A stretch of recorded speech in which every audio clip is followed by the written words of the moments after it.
Всем добрый вечер. Меня зовут Алена Кушнир. Я координатор департамента гуманитарных наук и искусств Европейского гуманитарного университета.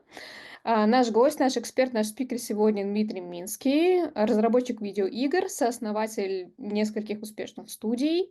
И тема нашего вебинара — как выбрать, над чем работать и как именно с этим работать. Спасибо большое. Ам, Спасибо, что пригласили. Спасибо всем, кто пришел послушать очень странные вещи, про странные вещи. Ам, Да, да, меня зовут Дима, и в основном я занимаюсь и занимался и продолжаю заниматься разработкой видеоигр в первую очередь. Здесь будет определенный уклон, определенная специфика того, о чем я хочу поговорить, но я постарался вывести это на какой-то буквально на следующий уровень, чтобы не говорить только про игры и вообще не говорить про игры на самом деле, а говорить про творчество как таковое. Я на это, на представление себя времени больше тратить не стану, а вот стану я его тратить на дисклеймер. Эти части в моих разговорах, я имею в виду дисклеймеры, они обычно самые длинные, потому что я хочу предупредить обо всем, что только могу. И я недавно для себя осознал очень важную вещь, что иногда вещи, о которых ты говоришь, имеют последствия. Иногда очень странные, очень неожиданные последствия. Я вот тут внизу написал, что я иногда курсы по Unity веду, я сразу маленькую историю расскажу. Самый первый раз, когда я это делал, я собрал группу людей, которым, собственно, рассказывал про Unity. Игровой движок, как нам игры собирать. И по ходу дела у нас всегда возникают какие-нибудь вопросы совершенно не по теме, и мы зацепили за тему образования. Мне было лет, я не знаю, 20 с чем-то, 25, может быть. В любом случае, я был сильно моложе, чем сейчас, и сильно более уверен в том, что я говорю. И это очень опасное состояние такого уверенного в себе дурака, который может раздавать советы налево и направо. С тех пор я немножко поутих, и только сейчас начинаю возвращаться и рассказывать всякие глупости дальше. Но смысл в том, что тогда у нас речь зашла про высшее образование, нужно оно или не нужно. И я, в принципе, до сих пор очень неоднозначно ко всему этому отношусь. И, скорее всего, тогда достаточно сильно уверенно сказал, что это не самые важные вещи в вашей жизни, у вас все будет и так хорошо. 8 или даже 10 лет спустя одна девочка с этих курсов, она у нас в итоге работала. Сначала работала программистом, спустя много-много лет и несколько компаний, то есть мы не работаем на протяжении всего этого времени, я увидел ее пост в LinkedIn про какой-то прикольную... Она запустила свою работу с достаточно прикольным environment, какие-то модельки, освещения.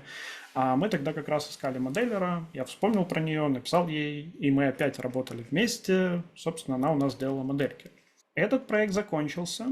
Это была, по сути дела, контрактная работа. Она стала искать новую компанию, я ей писал какое-то рекомендательное письмо, и только тогда я обратил внимание, что у нее не было диплома. Я просто спросил, слушай, а как так вышло, что у тебя там, ну, вообще ничего нет, ни среднего, ни высшего, никакого. Ну, то есть, не в этом был смысл. Смысл в том, что это достаточно любопытная ситуация была. И она сказала, что, так, слушай, ну, вот там 10-12 лет назад ты сказал, что, типа, так это не надо. И в этот момент я очень сильно прям так прифигел, скажем так. Вот, поэтому все, что я сегодня расскажу, очень с большим скепсисом воспринимайте. Несмотря на то, что я очень серьезно верю в вещи, которые буду сейчас рассказывать, и они очень фундаментальные, и с ними достаточно сложно будет спорить, при этом они достаточно общие, чтобы никому не навредить, но никого не слушайте, особенно меня. Это первый дисклеймер. Дисклеймер второй. Я инженер, и я продолжаю всем про себя так рассказывать. Вот тут прям на первой строчке я написал. Нет, даже на второй. Или на третьей, смотря как считать. А если считать как программист, все еще на второй. Программист в первую очередь, геймдизайнер и потом предприниматель. Обычные нормальные люди программистов почему-то к творческим профессиям не относят. Я с этим очень сильно поспорил бы. И тем не менее, я с инженерным бэкграундом, и я люблю цифры, я люблю статистику, я люблю формулы, и все креативные штуки в чистом виде, скажем так, художество, музыка, живопись, художество. Это не мой домен совсем. Я очень, очень слаб в этом. При всем при этом я занимаюсь видеоиграми уже 10 с чем-то лет, и арт, визуальный, музыка – это не просто половина, это неотъемлемая составляющая видеоигры. Соответственно, в этом приходится вариться. И переоценивать то, как ты смотришь на творческий процесс в принципе. Некоторые вещи, которые для меня становятся открытием, и про которые я буду рассказывать, многие из вас, некоторые из вас, я не знаю, кто в аудитории, вероятно, тут будут не только студенты, а может и студенты. И тем не менее, точнее, важно то, что студенты будут, наверное, больше из около творческих специальностей, которые как минимум про визуальный арт или дизайн знают больше меня, и про сам процесс создания какого-то творческого объекта могут знать больше. И вещи, которые я буду говорить, для меня являющиеся открытием, для вас могут быть чем-то супер банальным. Как бы сорян, все люди разные, тут я ничего сделать не могу. И есть другая крайность. Это люди типа меня, я имею в виду люди от какого-то мира такой достаточно сухой логики, при этом еще не потрогавшие и глубоко не занырнувшие в общение с миром людей чистого творчества. Для вас это может показаться какой-то водой. И отчасти может быть правдой. Может быть, потому что еще либо вам слишком рано, либо я слишком много об этом придумываю чего-то, что не является на самом деле правдой. Но тем не менее. Короче, вот мой любимый длинный дисклеймер. Учитывайте это, когда будете слушать дальше, если вообще будете. И теперь к вот этому вот, если вообще будете. Весь этот, не знаю, как его позвать, доклад, лекция, ток, он основан на 3 вещах. На вот моем предыдущем опыте и попытке его оценить, я не буду сейчас делать из этого такое утверждение, что это попытка осознать, отдумать, продумать и донести в красивом виде все, до чего я дошел своей собственной головой. Это сильно более мелкая вещь. Тем не менее, это какой-то вот прямо персональный мой пережитый опыт.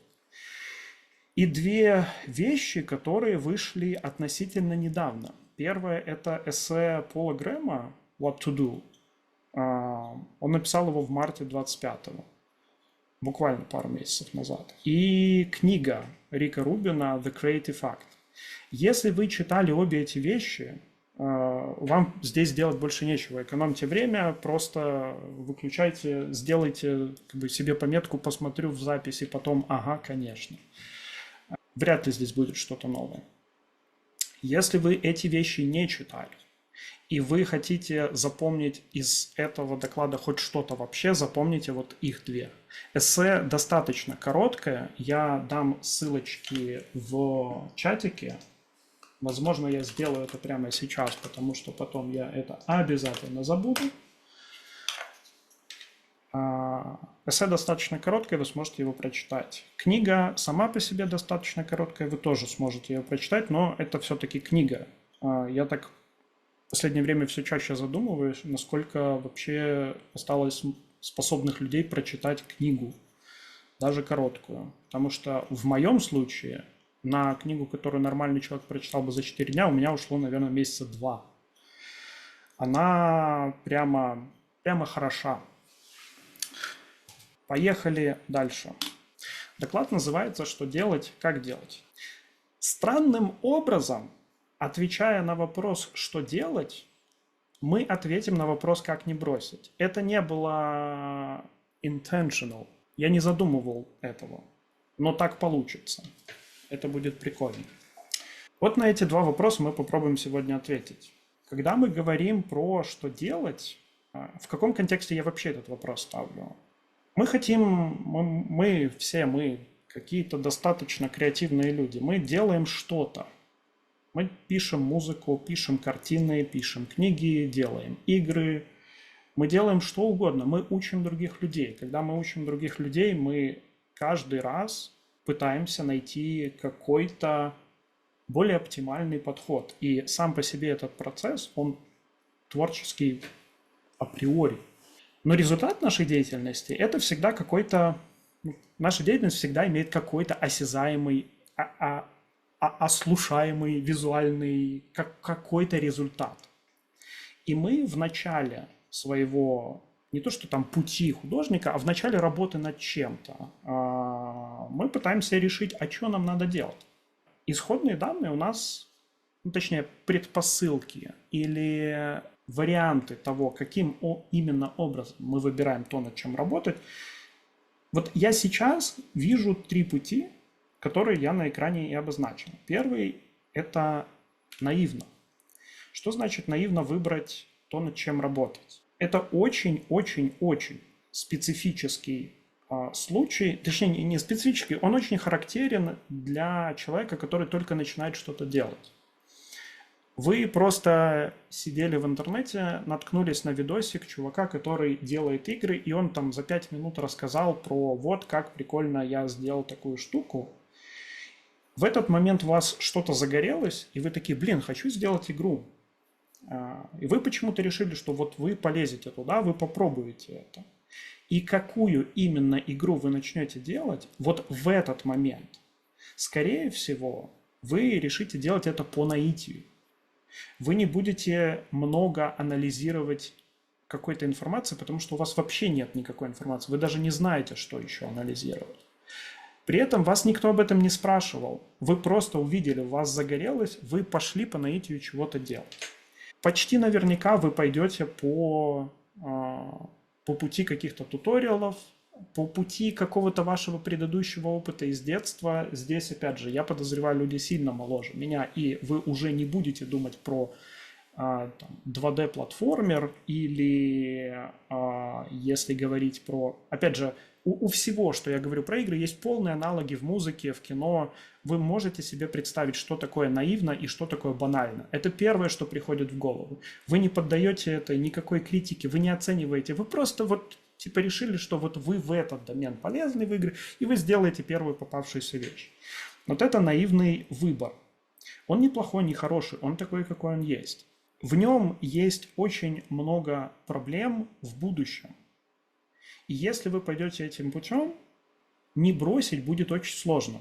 Я подведу к мысли, что с этим делать и как вообще стоило бы выбирать чуть дальше. Тренды – это следующий вариант выбора проекта. Он кажется очевидным, он кажется понятным. Вы увидели сейчас, что все ваши друзья или что в ТикТоке прямо постоянно лезет одна и та же штука, постоянно вы видите, не знаю, симуляторы чего-нибудь. Симуляторы супермаркета, симуляторы киоска, симуляторы уборщика, симуляторы чего угодно. Опять же, я про игры говорю.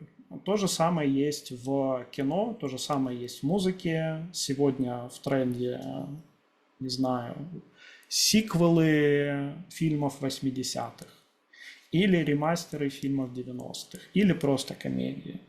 Или HDR. Если посмотреть на сериалы Netflix, очень характерно видно, что это не просто тренд, это то, как они снимают. Почему мы перестали видеть там где-то глубокие тени? Потому что у нас теперь все камеры, все съемки в HDR. Вот это все можно назвать условным трендом. Если вы полезете еще глубже копать, если вы полезете читать умных говорящих голов, типа меня, только умных, вот которые там в интернете вам рассказывают, как анализировать рынок, как выбирать что-то. Вот это называется… Опять же, оно не называется, никто не изобретал эту терминологию наивно, тренда и заказ, кроме меня буквально полчаса назад. Но я это отношу к категории тренды. Когда вы пытаетесь логически очень хорошо так угадать, что будет популярно через месяц, полгода, 5 лет, когда вы закончите свой проект. Очевидные проблемы здесь – это угадать, что будет через. Если вы начинаете делать что-то, следя или следуя трендам, вы уже опоздали. Весь мастерпис всего арта был создан, он создавал тренды, а не следовал им. Вы всегда вдохновляетесь работами ваших кумиров, ваших предков, кто был до вас. Вы в начале карьеры вы всегда их копируете, и это вообще абсолютно нормальный, естественный путь. Так будет. Вы все равно, послушав меня, если вы продолжите заниматься, не знаю, прости господи, искусством, вы пройдете все эти стадии и все это увидите на своей шкуре, потому что вот из таких докладов, из таких разговоров, монологов люди не учатся. Я просто пытаюсь сэкономить, не знаю, пару лет. Звучит сильно, но на самом деле, если вы каким-то образом попробуете это переварить и осмыслить, потом еще почитать, потом еще годик потрогать все это на своей шкуре, вспоминая про это, возможно, вы сэкономите пару лет. Просто делая, точнее, не делая, а не делая того, что не стоит делать в принципе. Тренды и погоня за ними – это одна из тех вещей. И я сейчас говорю не только за искусство, а и за деньги, которые вы хотите получить в результате своей работы, и за славу, которую вы, возможно, хотите получить, и за много чего, что является следствием вашей работы, а не первопричиной. Тренды – это обычная история про вот очень вывернутое наизнанку желание что-то сделать. Вы делаете не потому, что вы хотите сделать это, а потому, что вы хотите чего-то другого. И чтобы достичь этого чего-то другого, вы пробуете следовать за трендами. Заказ – это общая группа для работ, которые вы делаете не потому, что вы сами хотите их сделать. Неважно, там, наивно, последовав за трендами. Вот, это не потому, что вы это придумали. Это потому, что вас кто-то попросил это сделать. Ваши домашние работы в университете, просто ваша работа в университете, это вот из этой категории. Из категории, когда вам нужно что-то сделать. Обычно в этом случае есть достаточно понятный дедлайн, достаточно понятное описание. Обычно в этом случае у вас есть достаточно навыков, чтобы выполнить эту работу. Или идет расчет на то, что вы эти навыки получите в процессе, сформируете в процессе выполнения этого самого заказа. Работа на фрилансе – то же самое. Работа, простите за тавтологию, на работе – то же самое. Вы выполняете какой-то кусочек искусства для кого-то другого. Работа на заказ. Здесь все достаточно просто. Это самая понятная ситуация. Здесь вам не нужно будет сожалеть о том, что вы пошли не тем путем, выбрали не тот проект. Здесь выбор сделан за вас. У вас уходят муки веры в то, что вы делаете, потому что, опять же, выбор сделан за вас. Это очень простая ситуация. Я бы советовал, может быть, не советовал, опять же, все люди разные, но пробыть в этом состоянии, выполняя работу на заказ, настолько долго, насколько вы можете себе это позволить, не ущемляя, не знаю, своих авторских чувств. В общем, это классное место, где вы можете начать. Начинать наивно, начинать следуя за трендами – не очень классное место. Что надо делать на самом деле? Если вы не вынесете ничего из этого доклада вообще, если вы не пойдете читать эссе Пола Грэма, если вы не пойдете читать книжку Рика Рубина, если вы вообще ничего не хотите здесь запомнить, сейчас четверг. Кстати, в Вильнюсе был замечательный дождик, классная погода. Мы буквально находимся в состоянии после дождичка в четверг. Но даже если вы после дождичка в четверг вообще ничего не запомните, запомните одну единственную вещь. Буквально одну. Это смысл жизни, который я нашел. Для всех. Единственный смысл существовать – это делать новые крутые штуки. Все остальное не имеет никакого значения. Я захожу на опасную территорию, когда, безусловно, опять же, люди разные, мы хотим разного, и это не про счастье. Путь творчества, путь художника, музыканта, кого угодно, это не путь к счастью.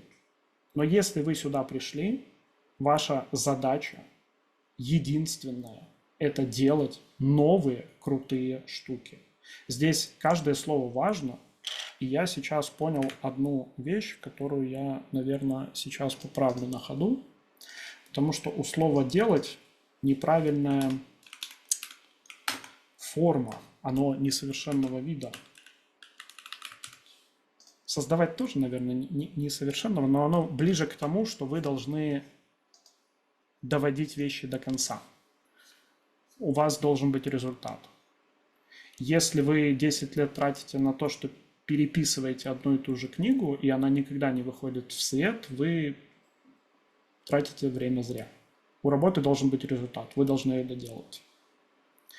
Новые – это самый тяжелый, самый спорный, самый сложный момент во всей этой фразе. У меня был очень классный, интересный разговор с моим преподавателем английского про уникальность как феномен.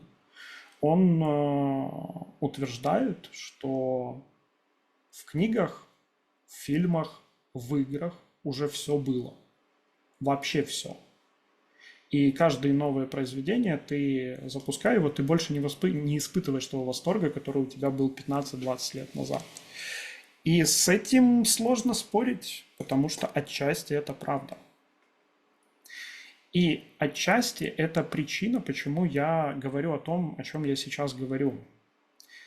Я хочу донести мысль, что если вы будете делать то, что уже сделано, вы будете страдать в процессе, вы будете страдать в результате, люди вокруг не заметят вообще ничего.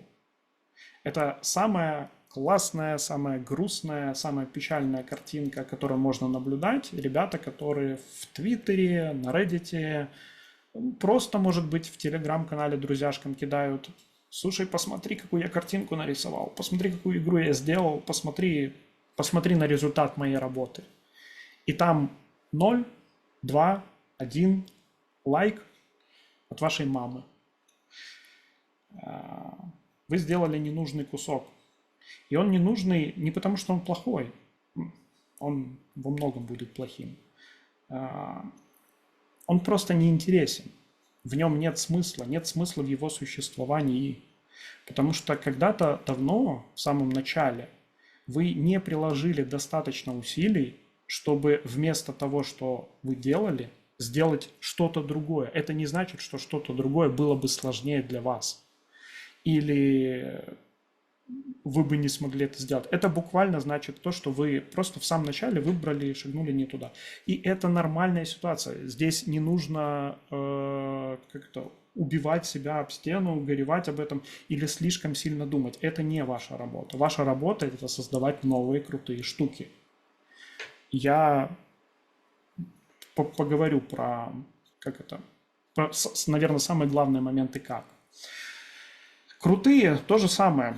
Это почти синоним. Новые и крутые – плюс-минус одно и то же. Вы сами можете прекрасно себе представить, я не буду говорить кучу синонимов для слова «крутые», вы понимаете, о чем здесь идет речь. Вы понимаете, когда вы видите работу другого человека, что это круто. И ваша работа может быть не крутая только по одной простой причине. Вы решили осознанно не делать ее такой. Или неосознанно. Это не важно.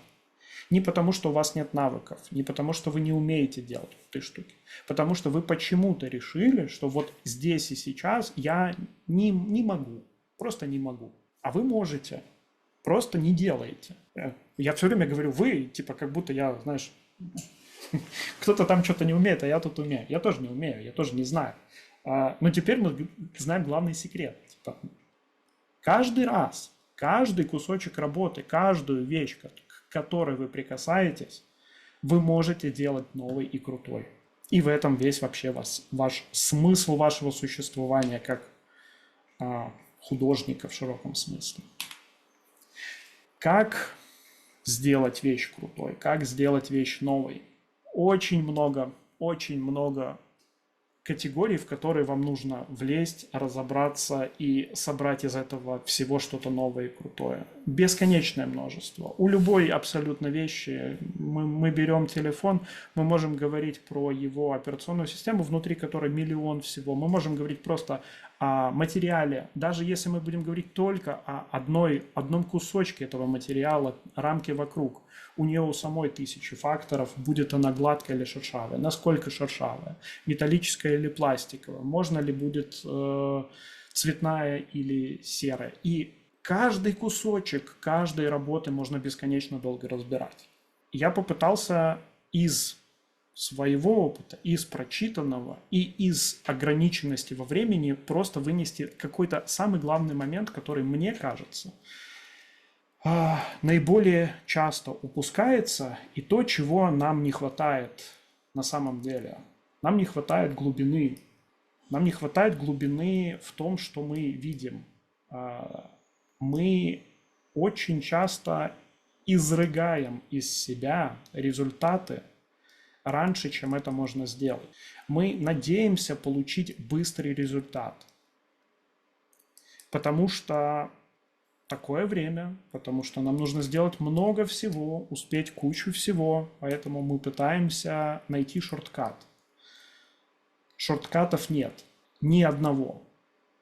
Ни один шорткат не ведет ваше произведение к тому, чтобы стать великим.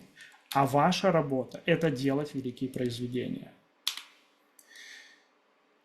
Глубина, само по себе слово показалось мне хорошим, потому что, опять же, в нем достаточно подсмыслов. Я попробую какую-то параллель провести, чтобы было чуть-чуть понятнее. Если мы представим себе, что вот этот круг – это все знания на Земле, которые есть сейчас, мы можем поговорить здесь про науку. Вот просто все знания человечества на этом круге. Параллель работает абсолютно аналогично в случае с культурой. Все произведения мировой культуры. Здесь, на этом круге, есть ваше участие. Его сейчас не видно. Поэтому мы круг этот увеличим. Его все еще не видно. Мы еще увеличим, его все еще не видно. Я сейчас увеличу круг еще раз, и ваше участие на этом слайде будет преувеличено в несколько тысяч миллионов раз, но тем не менее идея станет понятной. Вот эта маленькая пимпочка, забавная такая, смешная, это то место, где вы двигаете науку, культуру, искусство вперед. Это ваше влияние на мир вокруг. И оно может выглядеть вот таким образом. Вы буквально чуть-чуть сдвигаете границы того, что люди умели, видели, знали раньше. Буквально на чуть-чуть. Но вы толкаете настолько далеко, насколько это возможно. Есть другой способ. Вы идете не вглубь. Вы пытаетесь охватить больше тем. Вы пытаетесь не в одном месте что-то новое изобрести. Вы пытаетесь охватить просто больше людей, потому что вам хочется, чтобы ваше произведение увидело больше людей. Вы копаете широко.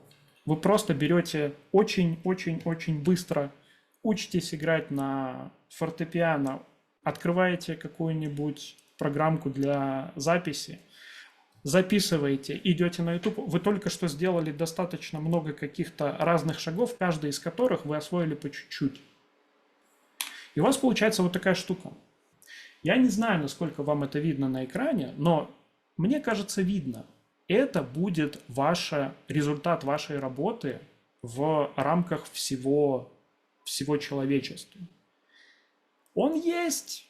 Заметит ли его кто-то? Нет, его никто не заметит. И ваша задача – это не сделать свое произведение заметным, Еще раз, вы не торгуетесь за популярность, за деньги, еще чего-то. Вы делаете великую работу. И эта работа не будет великой, не будет никому не нужна. Она ничего никуда не двигает. Вы просто увеличили энтропию, если вы не стали копать глубоко. Копать глубоко на самом деле не так сложно, как кажется. Это очень приятный процесс. И он требует от вас одного единственного. Он требует от вас времени. Мы постоянно спешим, мы постоянно хотим выдать результат быстрее. У нас есть дедлайны. И для работы на заказ я не хочу сказать, что она не должна быть великой. Вы делаете что-то, вы сами решаете, насколько далеко вы хотите пойти, но вы можете все, что вы делаете, делать по-настоящему классно.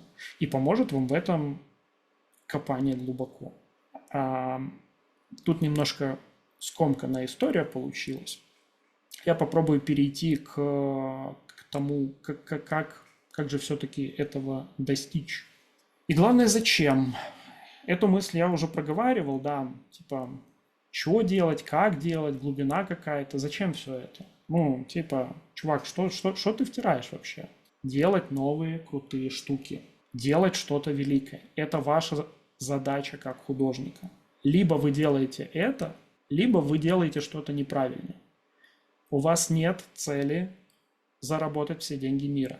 У вас нет цели стать самым популярным человеком в интернете, на планете, где угодно. Это парадоксальная тема, но в творчестве, выражаясь, самовыражаясь через творчество, самореализуясь через творчество, вы не ставите себя в центр результата. Ваш результат – это вообще не вы. И после того, как вы его закончили, вы больше не контролируете, как люди с этим будут взаимодействовать, как они будут это понимать. Это вне зоны вашего влияния. Вне зоны вашего влияния, насколько хорошо будет ваше произведение продаваться. Вне зоны вашего влияния, как популярны вы будете. Об этом можно позаботиться, только сделав крутую вещь, новую крутую вещь. Что получится дальше из всего остального, вы не контролируете. И это ваша задача как художника. Хорошо, как? Давай уже как. Дмитрий, у нас там просто в чате есть вопрос, и он еще касается глубины. Ну, тут как вы скажете, Да, сейчас ответ, либо позже.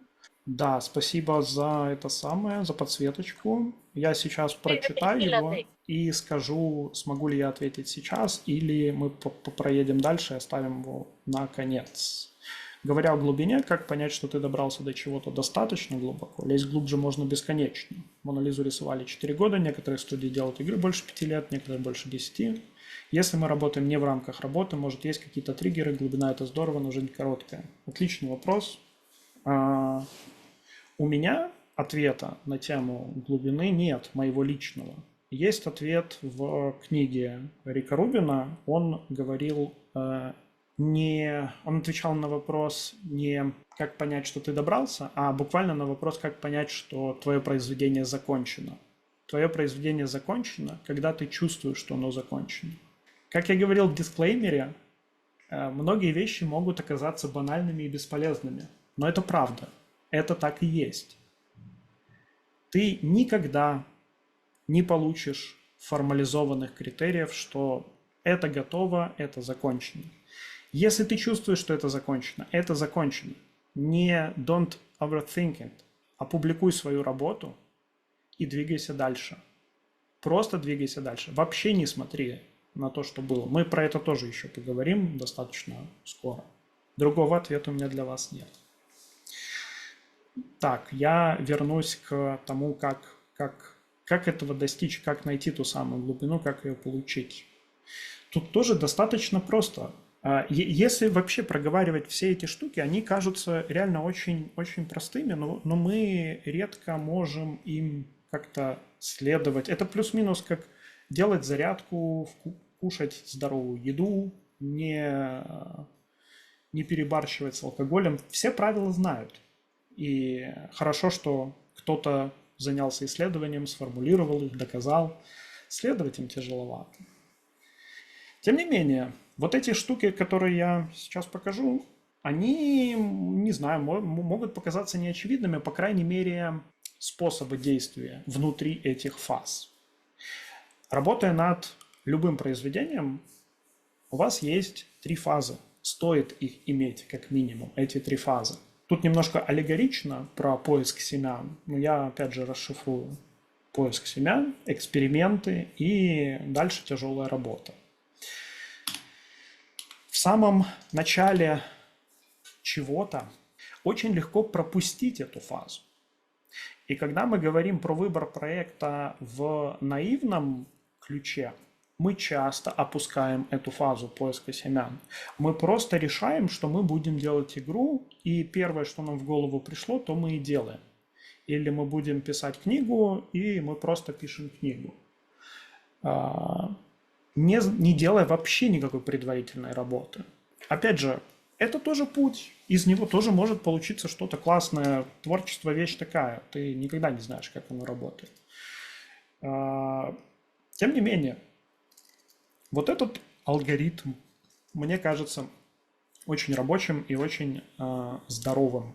Так вот, поиск семян, что это такое? Это фаза, когда вы просто собираете информацию. Вы еще не определились с тем, что вы будете делать. От слова совсем. Вы не знаете, может, вы сейчас сыр варить будете. И это прикольное занятие. Сыр вообще очень творческая штука, культура живая. Повторить один и тот же вкус очень сложно, как и с пива. Семена здесь – это идеи. Это маленькие кусочки информации, маленькие звездочки, вспышки, которые у вас где-то появляются просто в процессе вашей жизни. Я не буду, опять же, говорить, как включать какие-то, не знаю, творческие сенсоры, пытаться слушать природу, ваше окружение. Вот это категории достаточно эфемерные. Опять же, в книге Эрика про это есть. И мне кажется, оно очень здраво там написано. Здесь я хочу отметить только одну единственную вещь. Ну, может, не одну, ладно, вру. Вам нужно перебрать очень много всего, прежде чем начать реально работать над произведением. Не бросайтесь сразу же за первую схватившую, за первую мысль, которая вам в голову пришла. Мысль может быть хорошей. Вы не знаете еще об этом, хорошая она или нет. И самое главное, вы не знаете, какой результат вы из нее получите. На этапе сбора вот этих самых идей самое важное, что вам нужно сделать, это реально тяжело, особенно для людей из, я не знаю, я назову это из нашего региона, потому что мы достаточно легко начинаем критиковать вещи до начала вообще всего. Мы еще не увидели, не дослушали мысль собеседника, уже в голове проворачиваем ее критику, по крайней мере, я так делаю. Здесь очень важно выключить все эти фильтры, не сравнивать, не оценивать, просто собирать все, что попадается под руку. Где угодно вы увидели прикольный, я не знаю чего, я сегодня с утра проснулся, у меня были завешены шторы, была маленькая щель, через которую свет шел, вот он ложится на пол, этот луч света, но почему-то в этот раз там, я не знаю, откуда сработал эффект призмы, и там прямо натурально такая яркая, очень сочная, не радуга, но прямо весь спектр этого света был. Это какой-то маленький кусочек, который ты просто такой прошел, чаще всего вообще не обратил внимания. Иногда ты когда ты пытаешься осознанно искать что-то, ты обращаешь на это внимание более серьезно. Что из этого родится, да фиг его знает. Просто отметь для себя какие-то прикольные моменты. И здесь, несмотря на то, что я пытался всю презу делать не сборником рецептов конкретно, а выщемлять какие-то фундаментальные вещи, я сейчас приду вот сюда, в заметки. Я считаю эту вещь фундаментальной. Это не tips and tricks, это не тайм-менеджмент, это вообще не какая-то технология, это фундамент вашей продуктивное слово плохое, счастливой жизни, великой жизни, заметки.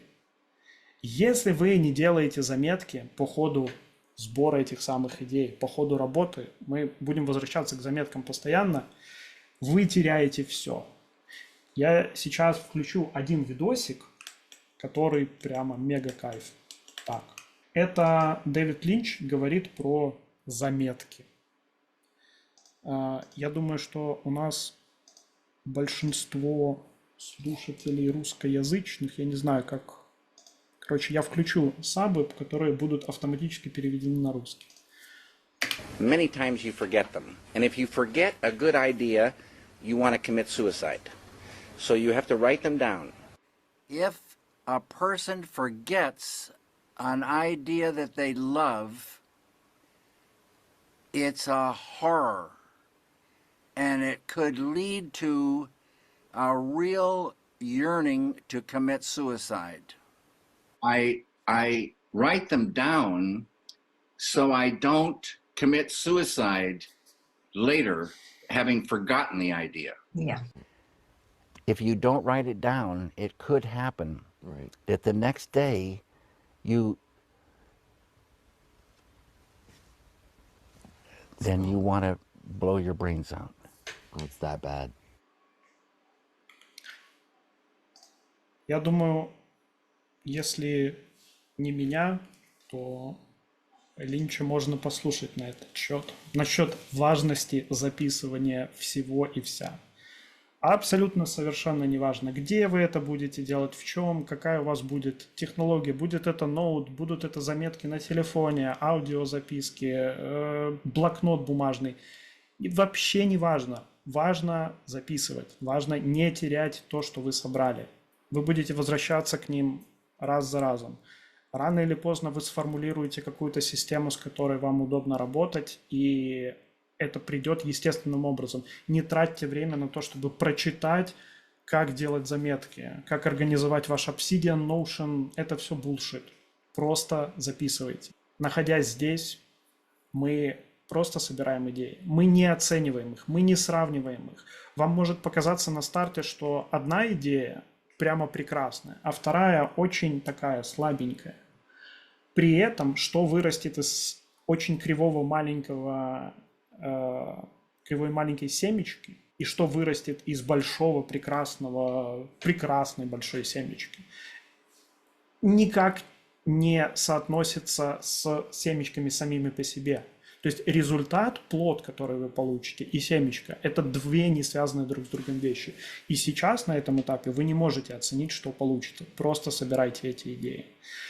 Здесь хороший вопрос будет о том, как долго этим заниматься. Ответа не будет. Разные произведения требуют разного внимания, времени, усердия. Я думаю, что если вы хотите сделать просто мем в интернете, буквально картинку, мемасик, вам не нужно собирать для нее референсы месяц. Вы буквально увидели какую-то мысль в соседнем посте и сразу же сделали готовый результат. Если вы делаете видеоигру, большую видеоигру, то представьте себе, что следующие 5 лет 300-500 человек будут работать над этой идеей. Ну, как бы можно соотнести время, которое будет затрачено на подготовку и непосредственно на работу. И все промежутки между. Когда вы почувствуете, что вы хотите уже вот потрогать эти вещи, когда у вас достаточно много вещей есть, которые вы не просто собрали, описали, а вы прямо хотите с ними что-то сделать, куда-то их подвигать, что-то с ними сделать, мы переходим к экспериментам. Это фаза, в которой вы немножечко начинаете смотреть на то, что получается. У вас была какая-то идея куплета для песни. Вы его набросали, вам текст не понравился, вы его бросили, взяли следующий. Вы попробовали новый куплет для новой песни, там есть что-то. Вы это отложили. Все время делаем заметки, все время записываем. Вы начинаете взаимодействовать с вот этими семенами, которые вы собрали. Здесь вопрос фильтров, вопрос сравнения, он такой немножко скользкий. Его не стоит возводить в абсолют, как в случае со сбором идей, что не стоит это применять. Но точно так же не стоит начинать глубоко анализировать эти вещи. В процессе эксперимента вы просто экспериментируете, вы буквально играете со своим будущим произведением, с какими-то зачатками его. Что-то у вас на этой фазе уйдет просто в следующую полку, и вы к этому вернетесь еще через год, еще через месяц для другого произведения. Просто начинаем как-то взаимодействовать со своими идеями. Здесь вам нужно дойти до состояния, когда вы начинаете представлять себе что-то цельное. На этапе сбора идей, на этапе экспериментов в принципе, у вас нет представления о том, как будет выглядеть законченное произведение, да? Но вы увидите это, что вам нравится вот работа над этой штукой. И нравится она вам настолько, что вы там теряете счет времени, вы просто прямо попадаете в поток. Скорее всего, это хороший знак. Запишите это, потрогайте что-то еще. Если не найдете ничего лучше, возвращайтесь, пробуйте снова достичь этого состояния. Если оно доходит, скорее всего, это классная штука, вам стоит ее делать дальше. Заметки делаем. Когда вы определились, когда вы прошли через все эксперименты, вот здесь очень полезно ставить дедлайны. Вот это то место, где вы просто методично заканчиваете работу, которая у вас в голове уже прям сформировалась. Дедлайны здесь помогают. Они никаким образом не помогают на сборе идей. Они никаким образом не помогают на экспериментах. Они не помогут вам сделать великую работу. Здесь это работает. В целом, дисциплина как таковая, она полезна вообще везде. Я, опять же, не буду про какие-то штуки, как мне разбить мой творческий блок или что-то вот такое вот. Оно почти всегда решается банальной дисциплиной. Вы просто каждый день берете и садитесь за свою работу. Не обещайте себе ее доделать до конца. Пообещайте себе потратить минуту. 1 минуту. Просто сел, написал 1 строчку. Если вы каждый день будете писать 1 строчку, рано или поздно у вас что-то получится. Если вы будете ждать какой-то музы, ее прихода, вы ставите себя в заранее невыгодное положение. Очень часто, намного чаще, чем кажется, написав 1 строчку, вам хочется написать 2, написав 2, закончить абзац, страницу и так далее. Это реально очень часто происходит. Я не знаю, почему так работает. Как-то так мозги наши работают. Поэтому на вот этой фазе дисциплинированно садимся и заканчиваем наше произведение. Наверное, я быстро про вот этой штуки пробегусь. Это уже не из каких-то фундаментальных областей. Вы это 100 раз видели, должны были видеть, по крайней мере. Как мы можем работать над чем-то в процессе. Это больше про вот эту 3-ю фазу как раз-таки. Вот мы думаем в начале, у нас еще нет ничего, но мы думаем, что мы вот сделаем что-то такое, прям офигеть какое. Вот такое вот. Джоконду нарисуем. Наше представление о ней на самом деле до окончания, оно вот такое, оно мутное, оно нечеткое. Мы не знаем, что с этим делать, мы и так грубыми мазками себе всю эту историю представляем.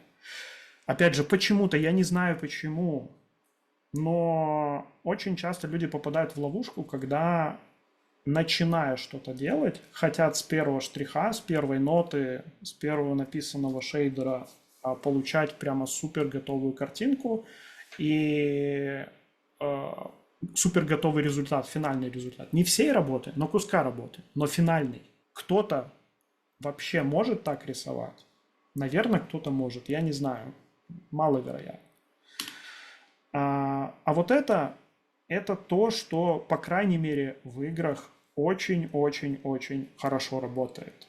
Вы всегда имеете какую-то грубую картину, но всего произведения. На этапах, когда у вас грубые мазки, вам легко их менять. Можно закопаться и найти тысячи примеров, почему это так работает с моделью, в которой 1 миллион полигонов. Намного сложнее работать, чем с моделью, в которой 5000 полигонов. 5000 полигонов легко исправлять, менять и анимировать. миллион полигонов, с этим сложно что-то делать. То же самое работает со всем. Вам намного проще менять структуру книги, когда она описана вся, но плохо. Вся — это не значит, что в ней все там 300 страниц, которые вы задумали. Но там есть сюжет от начала до конца. Кривой, косой, ужасные диалоги, все ужасно. У вас прям есть представление. И вы детализируете это, и детализируете, и детализируете. И старайтесь во всех моментах работы над работой. Вы сели написать песню, допишите ее до конца. Плохую, фиговую версию, но типа допишите.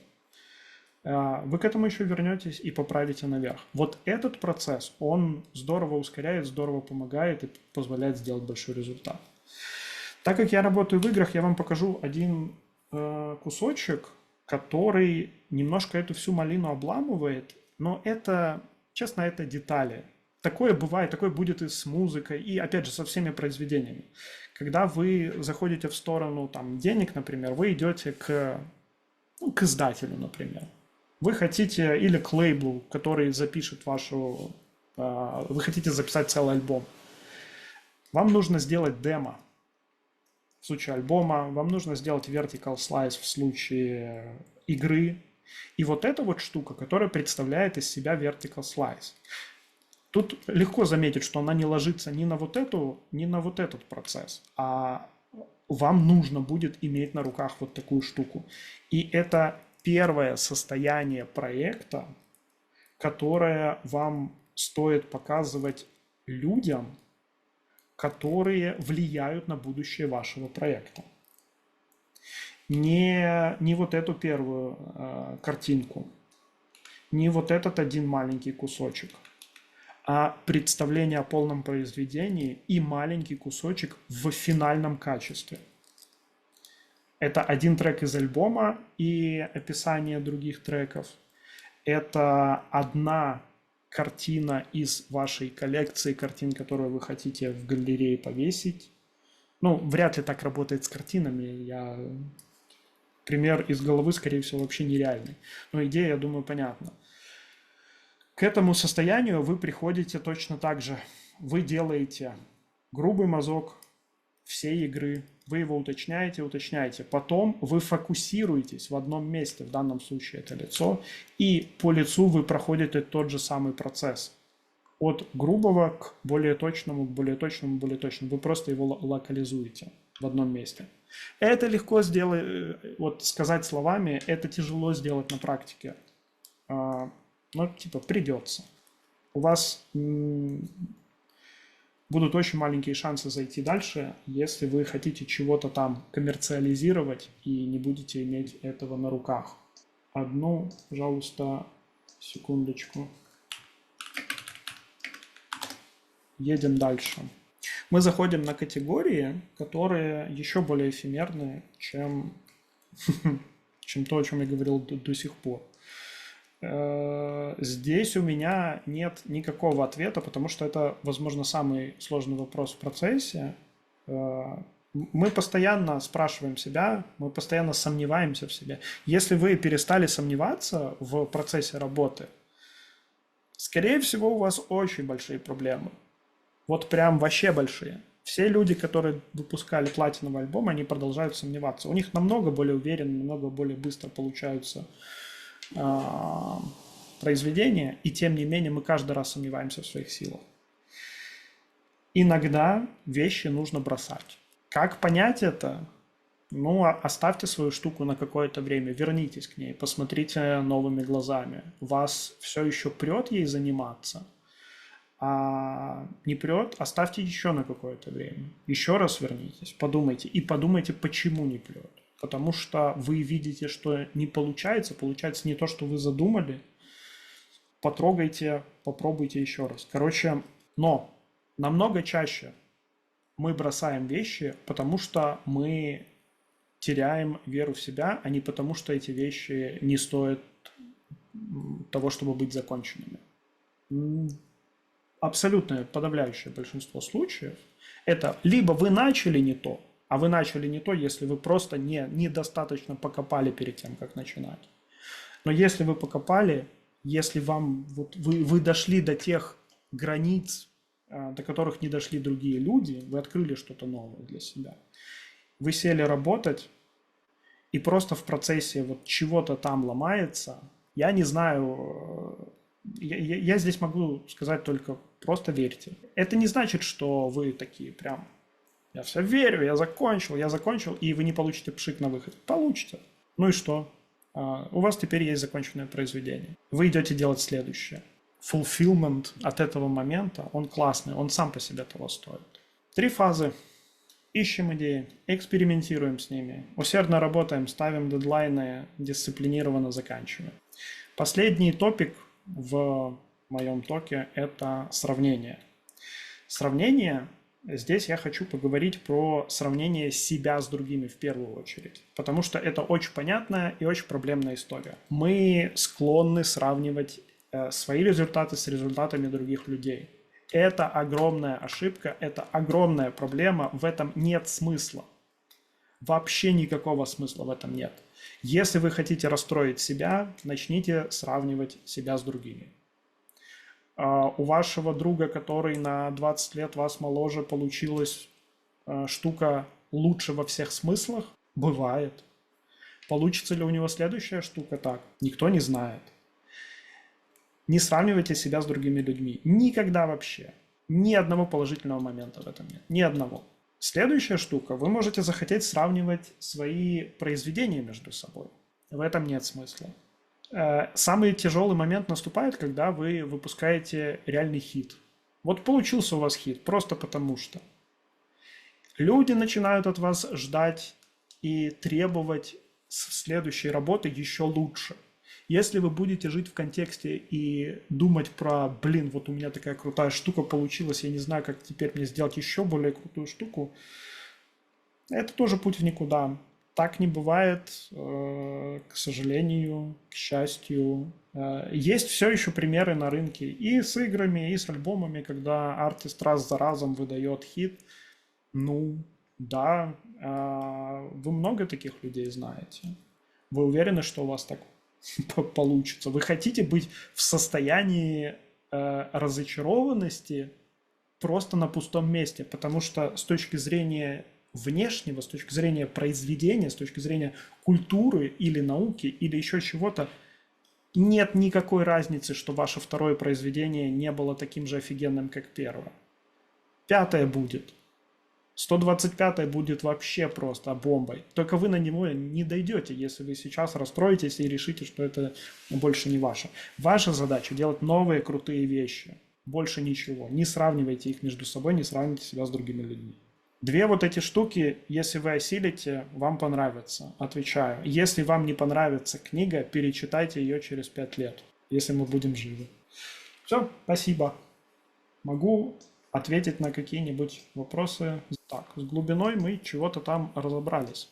Если в процессе реализации пришла другая идея, можем записать, стоит ли быть мышкой Рокфором, которого рядом поманили с сыром. Если вы уже дошли до состояния, до вот этого 3-го этапа, когда работаем усердно, просто запишите. Если вы еще на экспериментах и вам эта идея понравилась больше, это хороший знак того, что надо продолжать копать идеи. Потому что, ну, представьте себе, вот у вас там типа 10 вариантов, вы дошли до 3-го, он вам офигеть как больше 2-го понравился, и вы сразу туда такие запрыгнули. Но у вас там еще 7 вариантов, а может быть еще больше. На этапе, когда вы уже начали работать, не будет ответа. Если она настолько восхитительная, вы не можете перестать о ней думать несколько дней подряд, ну, не знаю, в конкретной ситуации, в которой вы будете находиться в этот момент, будет другой ответ. Ты не получишь ответ заранее, увы. Что такое новые? Это реально замечательный вопрос. Я типа говорил про это, и про это мы можем говорить на самом деле, опять же, бесконечно, потому что категория уникальности, она для всех будет своя. пример моего преподавателя по английскому, который говорит, что нет больше фильмов, нет больше музыки, все это уже было, так или иначе, все стало скучным.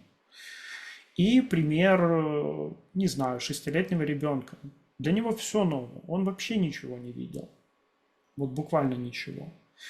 Я для себя это формулирую плюс-минус как в науке, когда мы пишем диссертации. Чаще всего мы действительно выходим на грани, ну, если мы не занимаемся булшитом, типа бумагами ради бумаг, как работает академия, а мы прям по-честному идем в науку. У нас чаще всего есть ответы, точнее, у нас есть вопросы, на которые нет ответов. И мы вот берем этот вопрос и идем в нем разбираться. То же самое с вашим произведением. Вы, с одной стороны, не думаете про аудиторию, потому что ваша задача не думать про аудиторию, несмотря на то, что типа умные бизнес-дяди вам будут это говорить. И они тоже правы. Это такая парадоксальная штука про творчество в принципе, что так оно работает. Короче, новые вещи. Вы доходите до места, до какого-то места через эксперименты, когда вы прямо загораетесь, вы в ваш персональный опыт, в любом случае ваше произведение будет каким-то преломлением через ваши собственные фильтры, через ваш собственный опыт. Оно в любом случае получится новым. Хотите вы того или нет. Если вы сядете просто перерисовывать чью-то картину, она будет новой. Будет ли она достаточно новой для этого мира, не вам судить. Вы просто место, через которое, я не знаю, через которое Бог разговаривает с миром. Вашими руками, вашим голосом, вашими всем. Получится из этого что-то действительно новое, прям по-настоящему новое.